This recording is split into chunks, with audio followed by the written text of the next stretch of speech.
नमस्कार, मैं शीतल पी सिंह, सत्यहिंदी.com पर आपका स्वागत है।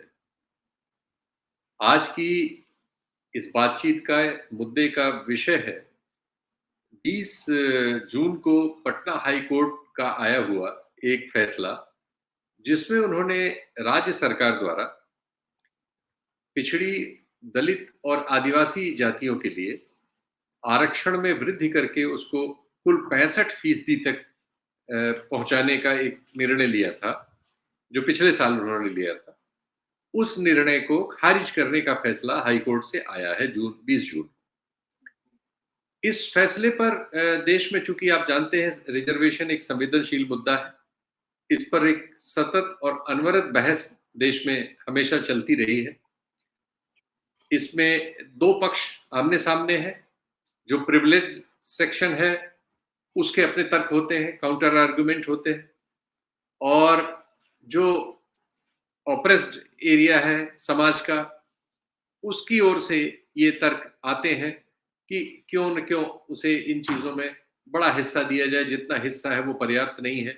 ये भी आते हैं कि उस हिस्से को लागू करने का जो काम है वो भी सरकारों द्वारा जिम्मेदारी से नहीं किया जाता, इसलिए बहुत हद तक वो लागू भी नहीं हो पाया है।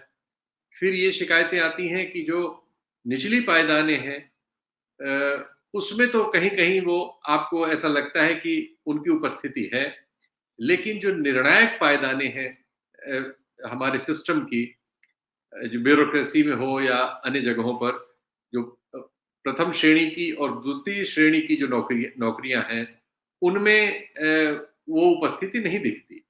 और इसके बाद के तथ्य मौजूद है कि वो वहां पर मामला एकदम खाली दिखता है। इसी तरह जो शैक्षिक संस्थान है जहाँ शिक्षा मिलती है, या मीडिया है, या जुडिशरी है, उसमें उस तरह से प्रतिनिधित्व नहीं मिलता। उस तरह से क्या, बिल्कुल ब्लैकआउट जैसा है।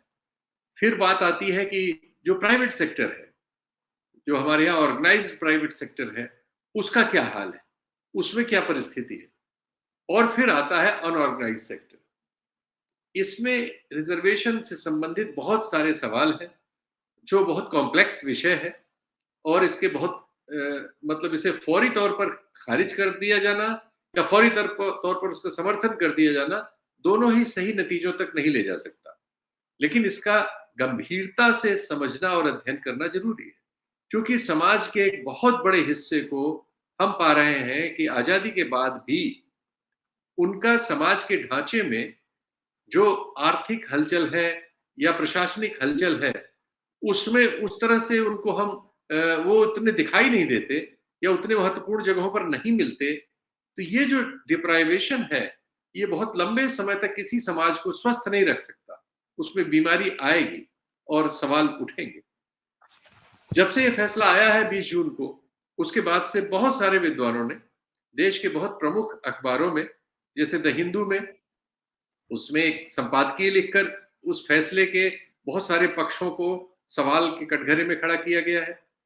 इंडियन एक्सप्रेस में फैजान मुस्तफा साहब ने इस बारे में लिखा है, जो बहुत बड़े आप कह सकते हैं न्यायिक मामलों के अच्छे लेखक हैं। और लाइव लॉ ने भी इस मामले पर एक बड़ी मतलब इस फैसले को लेके जो उसके पक्ष हैं बहुत सारे, उन पर एक बहस जनरेट की। सोशल मीडिया पर कुछ लोग हैं जो इसको जिम्मेदारी से लिखते हैं। मेरे साथ जो आज सज्जन हमारे मेहमान हैं, ये नेत्रपाल जी हैं, ये बेंगलुरु से हैं। नेत्रपाल जी को आप स्क्रीन पर लाएं। अरीब, अगर आप सुन रहे हो मेरी बात।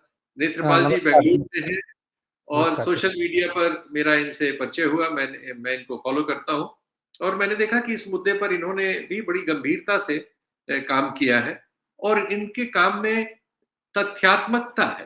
बहुत अध्ययन करके इन्होंने सरकारी दस्तावेजों से और अन्य मतलब ऐसे स्रोतों से जो विश्वसनीय हैं और प्रमाणित हैं, उन स्रोतों की सूचनाओं को सूचीबद्ध किया है और अपना आर्गुमेंट इस मामले में इन्होंने तैयार किया है। तो नेत्रपाल जी, आपका स्वागत है सत्यहिंदी.com पर। आपने समय निकाला, बहुत अच्छी बात है। तो हम शुरू करते हैं। ये जो आप पटना हाई कोर्ट के इस जजमेंट के बारे में, जो रिजर्वेशंस आपने प्रस्तुत किए हैं अपने सोशल मीडिया पोस्ट में, आपने इस पर एक विशद काम किया है।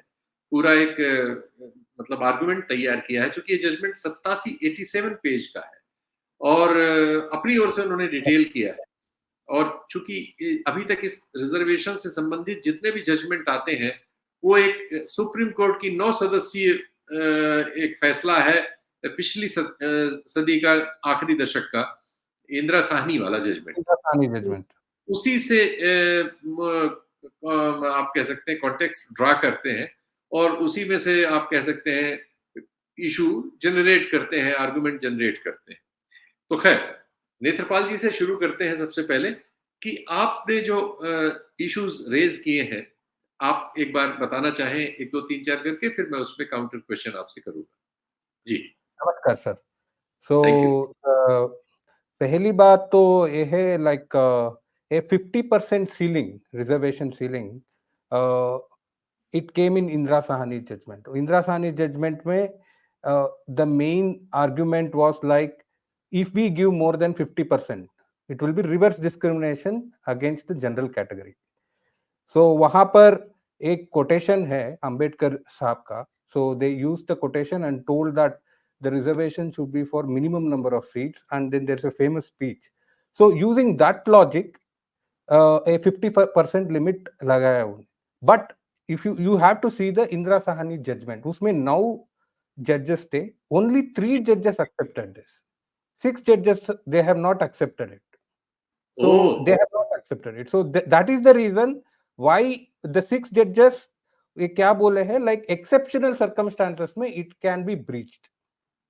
So एक एग्जांपल है इसका ब्रीच होने का, like तमिलनाडु में ब्रीच हुआ है, 69% रिजर्वेशन है, तो but that they have put in just question, जो तमिलनाडु में ब्रीच हुआ उसको क्या लीगल चैलेंज नहीं मिला? लीगल चैलेंज हुआ था, then the court advised them to reduce it, but then it was put in the 9th schedule.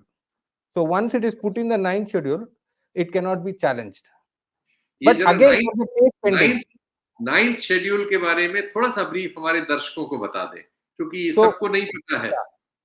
ये 9th शेड्यूल कॉन्स्टिट्यूशन में एनी एक्ट और लेजिस्लेशन उसमें डाल देंगे तो लाइक द जुडिशियल रिव्यू नहीं हो सकता है. But now there is one supreme court judgement, वो it is telling that in case it affects the fundamental rights, then the judicial review can happen. But we have to see that case has not come up at all. 1994 से वही पड़ा हुआ है. Like I don't think it will ever come up. So I have not seen that, like almost 20 years now. Achha. So almost like we can tell that if we put it in 9th schedule, it will be safe. Okay. But without that also, without putting in 9th schedule, क्या state government भी 9th schedule में डाल सकती है या इसमें central government का या संसद पार्लियामेंट का रोल होता है? पार्लियामेंट का रोल है. पार्लियामेंट का रोल है.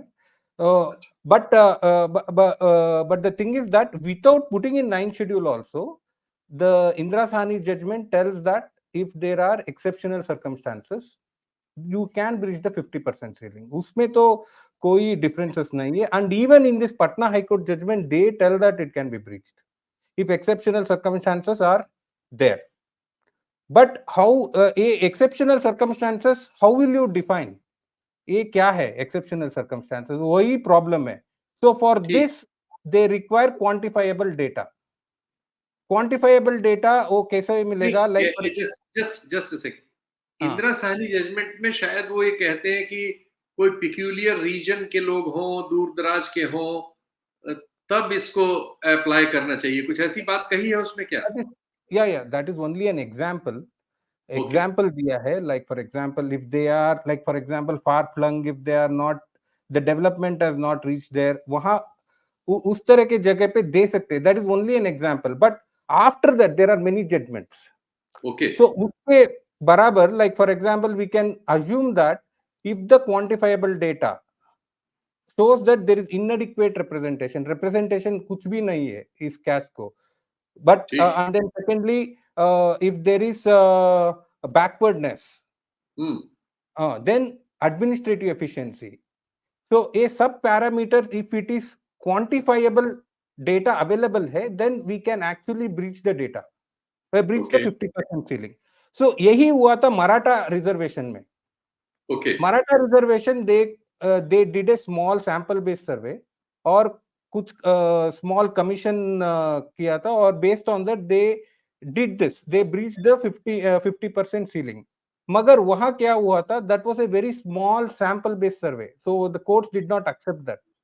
ओके. बट बिहार का अलग ही मामला है. यहाँ पर क्या हुआ है, 12 करोड़ पॉपुलेशन का सर्वे हुआ है, एक करेक्ट एम्पिरिकल डेटा है. But if it is not accepted, then what else will be accepted? It will be the question. So ये वही आपकी बात मैं थोड़ा हिंदी में समझा देता हूँ. नेत्रपाल जी ये बता रहे हैं कि जो मराठा रिजर्वेशन था या और इस तरह के रिजर्वेशन कई जगह आए, वो रिजर्वेशन लागू करने के लिए कोई व्यापक सर्वेक्षण और व्यापक अध्ययन नहीं हुए थे. और उनको जब कोर्ट खारिज करता था तो इस बारे में उसमें यही कहता था कि इस नतीजे पर पहुंचने के लिए सरकार ने कोई अध्ययन नहीं किया है, इसलिए उसको खारिज किया. लेकिन यहाँ जो बिहार का ये फैसला है, इस फैसले के पहले किया गया था और अगर सर्वेक्षण करने के बाद जो आंकड़े आए उनके आधार पर कोई निष्कर्ष राज्य सरकार लेती है, तो अगर इसको भी कोर्ट कहेगी कि ये जो शब्द यूज कर रहे हैं एम्पिरिकल डाटा नहीं है, तो फिर क्या है, तो फिर क्या किया जाए कि जिससे आप संतुष्ट हो? ये सवाल नेत्रपाल जी उठा रहे हैं. मैं सही हूँ Netrapal ji? Yes yes yes yes. मगर यहाँ पर क्या हुआ है, पटना हाई कोर्ट जजमेंट में आप ये कैश सेंसस का डेटा एम्पिरिकल डेटा है, so they have used it in a different way. Okay. तो ये क्या हुआ है, like for example I will give a small example. For example a backward classes को why there should be 6% increase, why EBC को सिर्फ 7% increase, ये क्यों होना चाहिए? What is the rationale? Why EBC should not get more than BC? See, and then why there should be not subcategorization? ये सब कुछ मामला है इसमें. So मगर ये क्या हुआ है इस रिपोर्ट में, they have just published data publish कर दिया मगर rational publish नहीं किया है. Nobody knows what is the rational. अच्छा, आपने जो मुझसे बात की थी उसमें भी सर्वेक्षण की कमियों पर भी उंगली उठाई है. तो आपके हिसाब से सर्वेक्षण में ये कमी है कि उन्होंने रैशनल पब्लिश नहीं किया, डाटा पब्लिश किया, रॉ डाटा पब्लिश कर दिया. या रॉ डेटा पब्लिश किया. आप देखिए कर्नाटका में SC ST प्रमोशन के लिए एक जस्टिस नागमोहन दास कमिटी का एक कमिटी बना था यहाँ पर. So they have produced a detailed report why reservation in promotion should be required, and that order, that commission order was upheld in BK Pavitra case in Supreme Court. अच्छा. हाँ, it is upheld. ये BK पवित्रा case कब का है? I think a couple of years back, 2 years back. ठीक. So it is not that courts will not uphold this cases. मगर क्या है, इस यहाँ पर डेटा लेकर आ गए मगर उसका डिटेल्ड एनालिसिस नहीं किया, and then they did not give detailed data justification. और तो आपको लगता है कि राज्य सरकार ने अपना काम करने में थोड़ी मेहनत कम की और इसको मतलब डाटा तो ले आए, वो रॉ डाटा ले आए, लेकिन उन्होंने उसके रैशनल पे काम नहीं किया और कोर्ट को फिर इससे आप कह सकते हैं कि कोर्ट भी उस नतीजे पे नहीं पहुंची जहां रैशनल पे अगर काम किया जाता तो शायद पहुंच जाती. यही कहना है आपका? Yes yes yes. एंड और यहाँ पर क्या हुआ है, what data the state government published, the courts have used it to show that the report is not proper. उल्टा हुआ. मतलब डाटा जो है उल्टा खड़ा कर दिया. उल्टा हुआ है. दो मामला यहाँ पर which the court specifically mentions, it is in the order. दो examples they have mentioned. एक तो the first is relative percentage of people working in government sector. ठीक. आप देखिए उस डेटा पे आप देखेंगे तो जनरल कैटेगरी का परसेंटेज है 3.19% और बैकवर्ड कैटेगरी का है 1.75%. So obviously backward category is less represented than general category. वही है, बट ये Correct. क्या है, बट ये data it is with respect to total number of person in that category.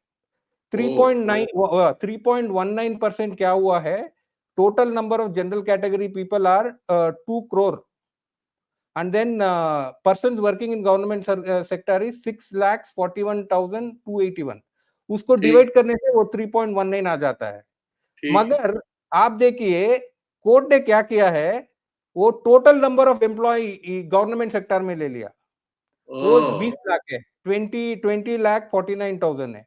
उसके बराबर हम प्रपोर्शन निकालेंगे तो बैकवर्ड कैटेगरी का प्रपोर्शन 30.32 आ जाता है। सो और इसी सेंसस के बराबर क्या है, पॉपुलेशन 27.13% है। ओके, सो कोर्ट क्या बोल रहे हैं, like where are you telling that inadequate representation है। तो यही प्रॉब्लम हुआ है।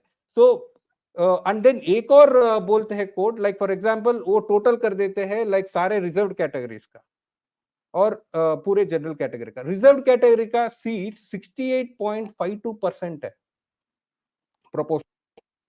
तो और कोर्ट बोलते हैं like see it is very high, how are you telling that there is exceptional circumstances. यही प्रॉब्लम खड़ा हुआ है इसमें।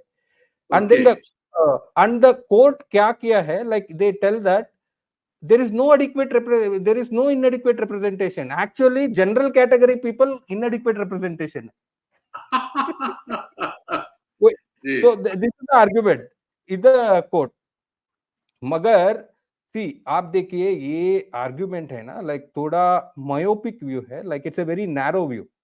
आप देखिए I have researched on this earlier, and even when the Bihar cash census was released in social media, many people raised this issue.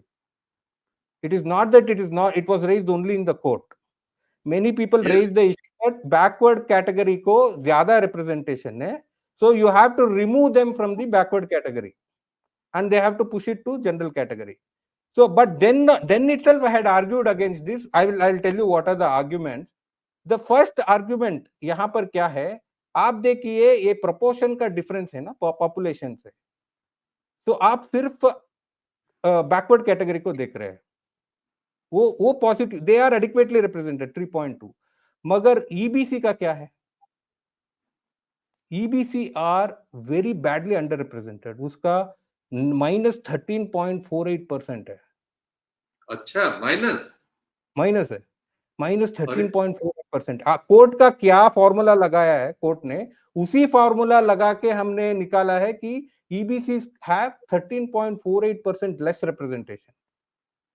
Similarly, scheduled caste को around 5.45% less representation है, scheduled tribes को भी less representation है।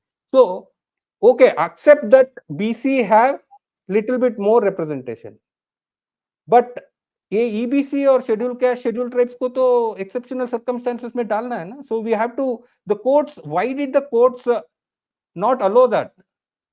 Why did they take only one category and they extrapolated to all the category and बोल दिया like everything is wrong? Netrapal जी ये बता रहे हैं, मैं थोड़ा सा ट्रांसलेट कर दूं इसको। नेत्रपाल जी ये बता रहे हैं कि कोर्ट जब व्यू ले रही थी तो उसने टोटल नंबर्स में लिया। उसने अगर इनको सेग्रीगेट करके लिया होता तो पाया होता कि ठीक है, पिछड़ी जातियों का रिप्रेजेंटेशन टोटल लेने की वजह से कई बार ऐसा लगता है कि बिहार में वो सवर्णों के आसपास है या थोड़ा सा ठीक है। लेकिन जहां ईबीसी की बात आती है, यानी इकोनॉमिकली बैकवर्ड कम्युनिटीज, ये जो है जिनकी संख्या सबसे ज्यादा है, ये बता रहे हैं कि उनका माइनस रिप्रेजेंटेशन है, जितनी उनकी संख्या है उससे -14% के आसपास वो उनका रिप्रेजेंटेशन है नौकरियों का। और उसी तरह से शेड्यूल कास्ट का और शेड्यूल ट्राइब का है, ये तीनों का माइनस में है। तो आप जब फैसला कर रहे थे तो ठीक है, आप पिछड़ी जातियों के बारे में आप दूसरी राय रख सकते थे, लेकिन इनके साथ अन्याय क्यों नहीं किया? ये तो एक्सेप्शनल पोजीशन इनकी हुई ना, कि जो उस फैसले में इंदिरा साहनी वाले में कहा गया है कि एक्सेप्शनल सर्कमस्टांसेस में आप ऐसा फैसला ले सकते हैं। तो इनके मामले में तो एक्सेप्शनल सर्कमस्टांस इस परसेंटेज से आती है लेकिन चूंकि आपने सेग्रीगेट करके आंकड़े को नहीं देखा और एक टोटल में देख लिया, और उससे आपने कहा कि यहाँ तो जनरल कैटेगरी ही लेस रिप्रेजेंटेटेड है, और आपने ये आर्गुमेंट ले लिया। उनका कहना है कि सोशल मीडिया पर भी यही बहस चली। हाँ, एक तो ये आपका आर्गुमेंट हो गया, और क्या है? और दूसरा आर्गुमेंट है सर, लाइक आप देखिए यहाँ पर courts total number of employees ले रहे हैं, सो ये वो आपका बड़ा सही नहीं मेजर, है।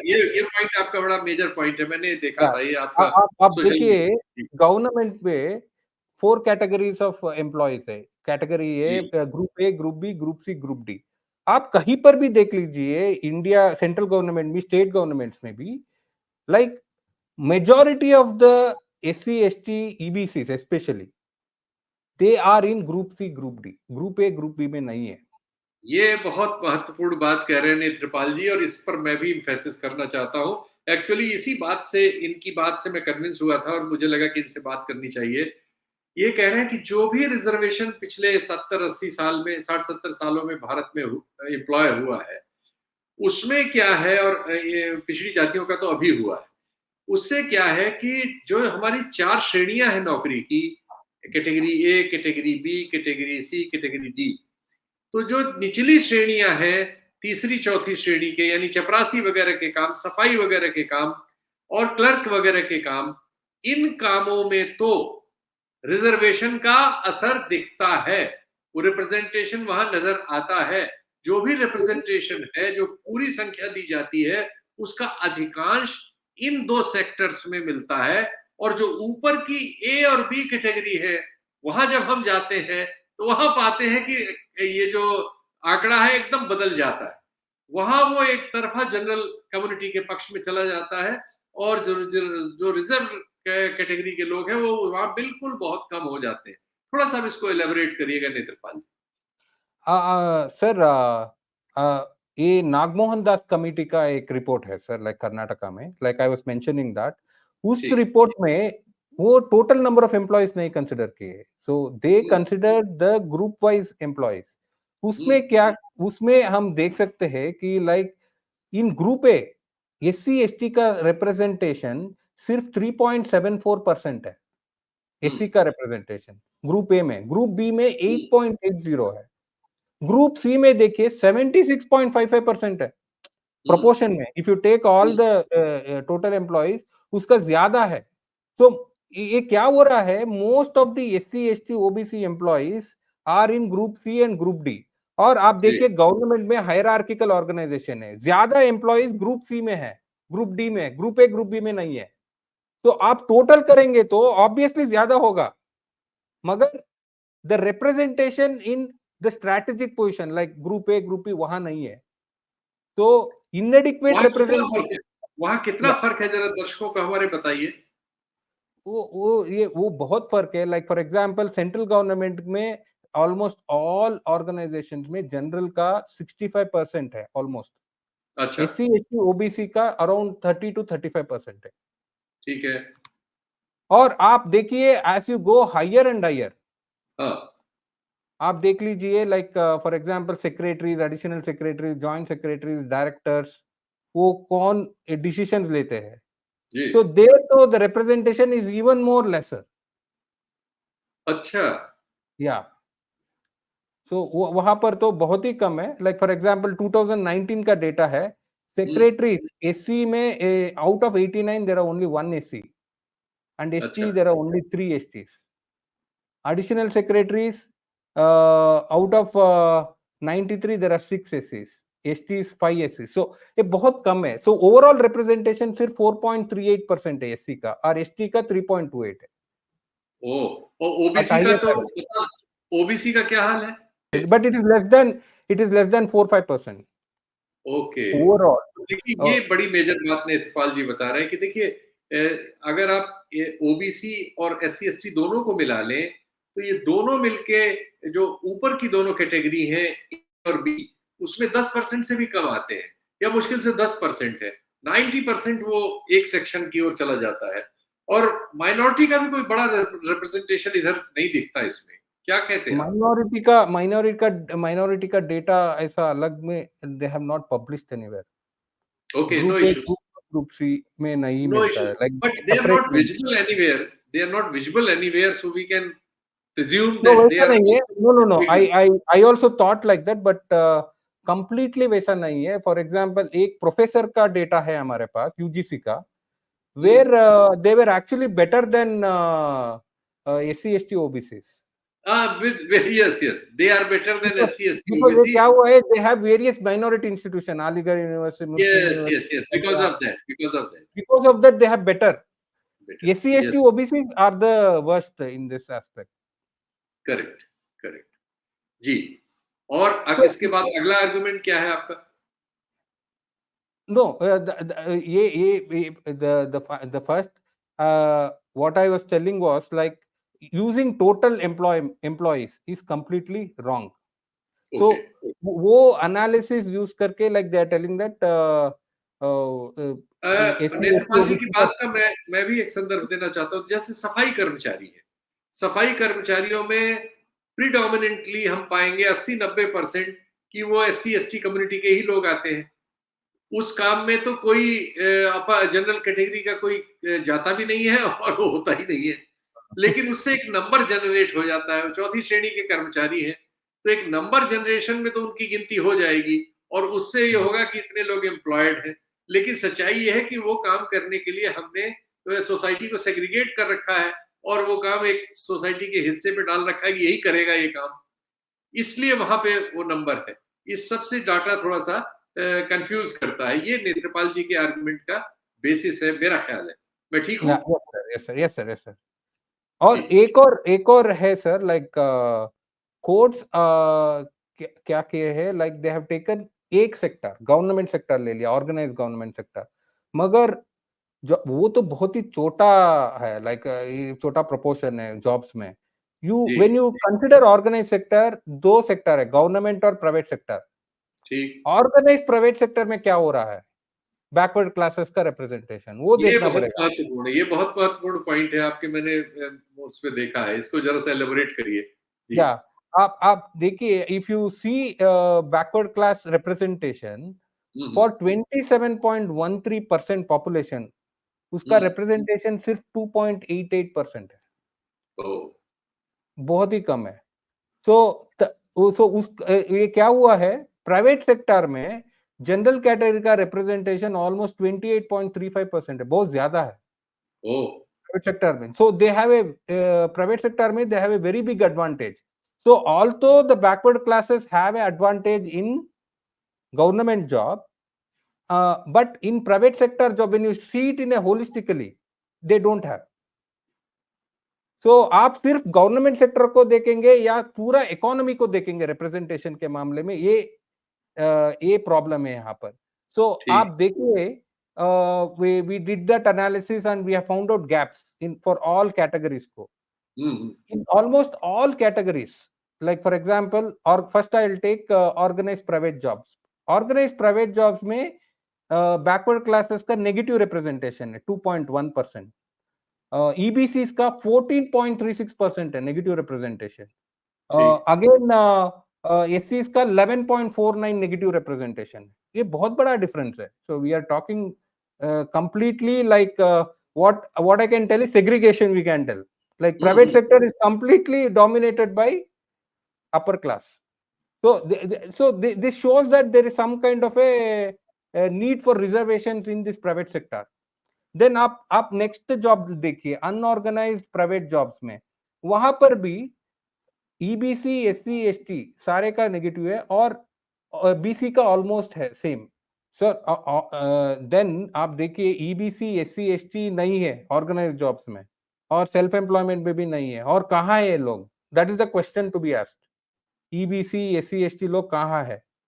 So the main thing is that you will see EBC, SC, ST in casual labors, agricultural landless labor, construction workers, वहां पर 40%, 45% वैसा है representation. So these people are trapped in those situation, and they don't have land, they don't have assets, they don't have money, they are dependent on someone. So it is coming on, and they don't have access to education, anything. और एक और है sir, like एक और है, like see OBCs, they tell that they are very good in businesses, but आपको देखना पड़ेगा, लाइक यहाँ पर the main representation is only in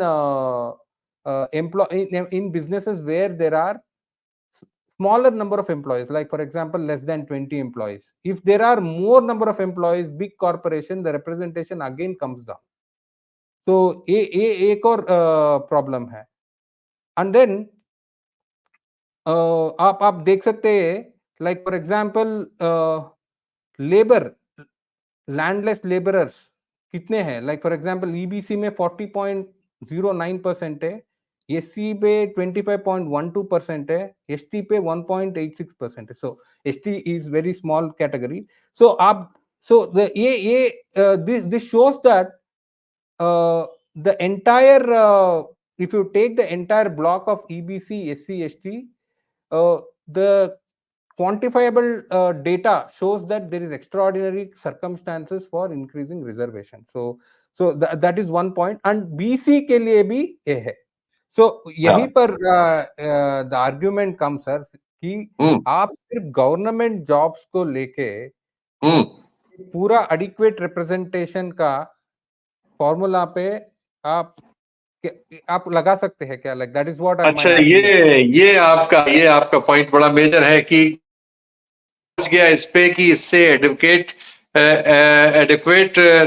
representation उसने हासिल कर लिया, उसने बाकी एरिया देखे नहीं और बाकी एरिया की सिचुएशन नहीं देखी. ठीक, आपका अच्छा पॉइंट है जी. Because when you see all the areas, SC, ST, EBC specially, उसका तो बहुत बुरा हाल है बिहार में. SC, ST, EBCs, they are like next to nothing. I can tell it directly. Okay, so they require adequate protection. And आप देखिए, protection only in the form of reservation only has worked in this country. Ji. So because ये क्या है, इसके पास they don't have assets. This group doesn't have assets. So assets नहीं है, they have to depend on working for someone else. So ये क्या हो रहा है, so until and unless आप रिजर्वेशन का एवेन्यूज नहीं क्रिएट करेंगे for these groups, they can never come up, even in small jobs. I am not telling in बहुत मेजर बात नेत्रपाल जी कह रहे हैं कि दरअसल इन कोर्ट ने बिल्कुल अनदेखी की कि इन लोगों की सिचुएशन क्या है. उनके पास न कोई एसेट है, न उनके पास कोई जॉब है, वो डिपेंडेंट है, किसी तरह से जिंदा है. उसमें एक आंकड़ा भी उन्होंने एक दिया है कि 6,000 रुपए से कम पर जिंदा रहने वाले परिवार बहुत बड़ी संख्या में है. ये एक आंकड़ा था नेत्रपाल जी, आपने अपने ट्वीट में लिखा था एक. Yes sir. 6,000 रुपए या 7,000 रुपए? I'll tell that sir. Like for example, आप देखिए 50, आप ईडब्ल्यूएस का क्या इनकम लिमिट है सर? 66,000 पर मंथ है. हाँ, 8 लाख रुपए है total month annually per year है. मगर आप देखिए ईबीसी का, there are just 2.28% population earning more than 50,000. सिर्फ 2.2% आबादी इन सेक्शंस की, ईडब्ल्यूएस की, यानी ईबीसी की, दलित की और आदिवासी की. ईबीसी का 2.28% है सर. एससी का 1.72% है सिर्फ. एससी का उससे भी कम है, यानी 2.8% तो ईबीसी का है. एससी का 1.7% है, जो 50,000 रुपए से ज्यादा कमाने वाले लोग हैं. ऐसा 2% लोग हैं सिर्फ, यानी बाकी सब इससे नीचे वाले में है जी. उसके आगे और आप देखिए सर, 6,000 एंड लेस इनकम कितने लोग? वही आंकड़ा मैं आपका ट्वीट का मुझे याद था. ईबीसी में 33.58% लोग हैं और ईबीसी में 6,000 रुपए से कम में अपना परिवार चलाने वाले 33% से ज्यादा है जी. और 42.93% एससी में है सर. और शेड्यूल कास्ट में ये संख्या 44% के आसपास है. और आप देखिए सर, ये क्लासिफिकेशन गलत है मेरे बराबर. आप देखिए एक और क्लासिफिकेशन है बिटवीन 6,000 एंड 10,000। अच्छा, 6,000 से 10,000 के बीच एक और क्लासिफिकेशन है एक और जी। क्लासिफिकेशन है, उसपे ईबीसी का 32.56% पॉपुलेशन है। बताइए, तो अगर इन दोनों को जोड़ दिया जाए तो करीब 60% पॉपुलेशन जो है अराउंड वो आ जाती है 10,000 से कम वाली में। 10,000 रुपए, सोचिए क्या होता है 10,000 रुपए से कम में पूरा महीना अपना परिवार चलाने वाले 60% लोग ईबीसी में हैं, और दलितों में उससे भी ज्यादा है, और एसटी में तो उससे भी ज्यादा होंगे। ये आंकड़ा है जो इस सब में आया है। तो अगर आप इसे एक स्पेशल सर्कमस्टेंसेस आपको मुझे लगता है कि ये जो कह रहे हैं नेत्रपाल जी की जो जजमेंट आया है उसमें ये सारी बातें आर्ग्यू नहीं हो पाई, या ये फैक्ट्स उन्होंने नहीं देखे। सर इनकम उन्होंने सिर्फ सरकारी नौकरियों की बात की। सरकारी नौकरियों का बारी देखा है सर, और एक और देखा है सर एजुकेशनल अटेनमेंट्स का देखा है लाइक। मगर उसमें क्या हुआ है, दे टुक द डेटा और उसमें सिर्फ प्राइमरी एजुकेशन सेकेंडरी एजुकेशन को देख लिया उसने। हाँ, एक और बहुत बहुत अच्छी बात ये भी कह रहे हैं कि उन्होंने एक डाटा और लिया, वो था एजुकेशनल उसका, तो उसमें सिर्फ प्राइमरी और सेकेंडरी एजुकेशन का लिया। जब हायर एजुकेशन का डाटा आता है तब समझ में आता है कौन कहाँ है, और वो डाटा बहुत जबरदस्त है, और उसमें आप एक अदृश्य ताकत पाते हैं। उस डाटा में मैंने इनके ट्वीट में देखा था, आप पाएंगे बिहार में कायस्थ जाति सबसे ज्यादा उसमें हायर एजुकेशन में मिलती है आपको। सर कायस्थ ऐसा है ना? Yes sir, Kayastha is there everywhere sir, organise private sector में, ऑर्गेनाइज गवर्नमेंट सेक्टर में, मेडिकल एजुकेशन में, पीएचडी में, सभी जगह पर they are number 1। Medical education, PhDs और इस तरह के हायर एजुकेशन वाले एरियाज में फिर ये ईबीसी और एससी और एसटी और इवन ओबीसी ये बहुत नीचे चले जाते हैं, और इनका बहुत छोटा सेक्शन वहां रह जाता है, और वो आंकड़े भी साथ साथ देखने की जरूरत है। ये नेत्रपाल जी कह रहे हैं जी, बताएं। आप देखिए सर ईबीसी का मेडिकल में सिर्फ 20.10 रिप्रेजेंटेशन है जी, और एससी का मेडिकल में सिर्फ 5.22% है सर। बताइए। 5.22% है। सो ये क्या है? So it shows that reservation somewhere it is not working somewhere even for SC. So ये बता रहे हैं नेत्रपाल साहब कि जब ऊपर की जगहों पे आप जाते हैं तो आप पाते हैं कि रिजर्वेशन का कोई पर्पस ही नहीं मिलता, उसकी उपस्थिति नहीं मिलती कि वो कहीं काम कर रहा है या उस पर कोई असर हो रहा है। बिल्कुल इतना नीचे आ जाता है, आबादी इनकी बहुत है और बहुत छोटा सा रिप्रेजेंटेशन इनका सब जगह मिलता है जी। Yes sir, yes sir, yes sir. So यही है सर, लाइक ये क्या पैटर्न है? तो रिप्रेजेंटेशन फॉर जनरल कैटेगरी है ना सर, लाइक प्राइमरी सेकेंडरी में लो है, मगर as you go higher higher higher like to engineering, medical, PhD, PG, वो ज्यादा ज्यादा होके लाइक 70% हो जाता है। तो दिस इज हाउ। और इसका क्या है reason? What I was thinking was probably the reason is high quality private elite school access, like for example English education school, ये सब कुछ है नहीं है। this kids SC ST EBC का kids they are going to vernacular schools, they are not going, and most of them ये क्या हो रहा है, वो 10th में ड्रॉप आउट हो जा रहे हैं, 12th में ड्रॉप आउट हो जा रहे हैं तो वही हो रहा है। so nobody is crossing that। और एक और आंकड़ा है which clearly tells most of the SC ST EBC category वो नॉन स्टेम डिग्रीज ले रहे हैं, non engineering, non medical, like humanities, BA BSc जैसे, they are not taking BTech BE degrees. तो हायर एजुकेशन में सीरियस इशू है। और एक और आंकड़ा I have not put it in my this thing, I want to tell you, Tamil Nadu देखिए sir कितना है gross enrolment ratio higher education में, उसका 46% है, मगर बिहार में सिर्फ 12% है। तो ये प्रॉब्लम क्या हो रहा है बिहार में? They are not producing enough graduates, they are not producing enough graduates, they are not producing high quality graduates. So if ये ग्रेजुएशन हो जाएंगे तो they will get some jobs, but they are trapped in this section, especially SC ST EBC का section, they are trapped because first they don't get good education, उसके बाद बोल देंगे you are unfit for education। ये दुर्भाग्यजनक है कि ये जो हाई कोर्ट में डिबेट चली उसमें इन पिक्यूलियरिटीज पे ढंग से काम नहीं हुआ और इन सब के डिटेल्स पे उस तरह से जैसा रिसर्च नेत्रपाल जी ने किया है, इस तरह का रिसर्च करके हाई कोर्ट के सामने आर्ग्यू नहीं हुआ, इसलिए जो डिसीजन आया है उसमें ये चीजें लैग कर रही हैं और ये अगर उसमें शामिल होता तो शायद डिसीजन जो आया है वैसा डिसीजन नहीं होता। क्या आपको ऐसा लगता है नेत्रपाल जी? Surely, sir. Surely for EBC, SC, ST, I'm 100% sure, sir. 100% sure they require exceptional the clause of exceptional circumstances as per Supreme Court judgment is satisfied. They cannot Netrapal deny. जी बड़े मॉडरेट हैं अपने आर्गुमेंट में। उनका ये कहना है कि ये जो बातें वो कह रहे हैं वो ईबीसी, एससी और एसटी के लिए कह रहे हैं।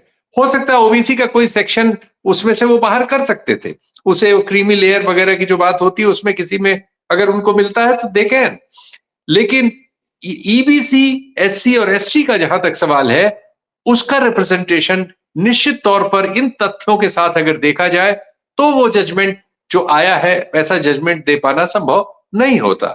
ये नेत्रपाल जी का आर्गुमेंट है और मुझे लगता है इस आर्गुमेंट को इस तरह से ही देखा जाना चाहिए और इसके साथ देखा जाना चाहिए, तब किसी नतीजे पे पहुंचे। अच्छा, इसमें क्या संभावनाएं आप देखते हैं? क्या इसमें सुप्रीम कोर्ट में ये लोग जाएंगे? ऐसा अनाउंस तो किया है, या शेड्यूल 9 के लिए केंद्र सरकार पे दबाव डालेंगे? इसमें फ्यूचर में क्या कोर्स ऑफ एक्शन हो सकता है? Sir, future course of action, the safest will be Schedule 9, sir. अच्छा। Schedule 9 का safest है क्योंकि आप हम्म। देखिए ये डोमिनेंट कास्ट का, डोमिनेंट ओबीसी का इशू तमिलनाडु में भी है। ठीक। 69% में भी लाइक बहुत सारे डोमिनेंट ओबीसी कास्ट है वहां पर, but because it is in 9 schedule they are not, it is not coming under judicial review. मगर यहाँ पर क्या हो रहा है, सिर्फ एक बीसी का लेके they are knocking off everything. Okay. So 9 schedule will be safest, but according to me, even in Supreme Court, if the government takes an argument that EBC, SC, ST को देना ही पड़ेगा, then it may stand. और BC को like probably some caste will be removed and then subcategorization. Again inside this BC they can split it into two groups.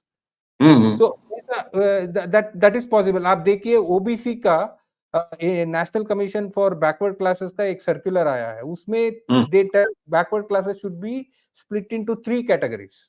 Okay, Bihar में सिर्फ 2 category है। So there is a possibility. So ये सारा explore करना पड़ेगा। And then एक है, if some backward classes have taken maximum benefit, they should be also removed according to me. Otherwise ये क्या हो, आइदर रिमूव्ड और दे शुड बी सब कैटेगराइज्ड। ओके, एक और सब कैटेगरी में डाल दीजिए, नहीं तो क्या होगा, वो they will take all the share. So that is what ये भी कह रहे हैं कि अगर कुछ पिछड़ी जातियों के कुछ अगड़े हिस्सों को अभी रिप्रेजेंटेशन मिल गया है, उनका रिप्रेजेंटेशन ठीक हो गया है, तो उनको आप इसमें से निकाल भी सकते हैं, इसमें कोई जिद नहीं है, या उनके लिए कोई दूसरी कैटेगरी आप जनरेट कर दीजिए। लेकिन इन लोगों के साथ जिनके साथ एक अनवरत अन्याय होता हुआ नजर आ रहा है, इनके लिए तो आपको एक अफर्मेटिव फैसला लेना ही लेना होगा, क्योंकि आप इस तरह से उनको खारिज नहीं कर सकते जो उन पर लागू नहीं होता। जी Netrapal ji. Yes sir. So sir that is what I was telling sir. एक और I had done one analysis on poverty index.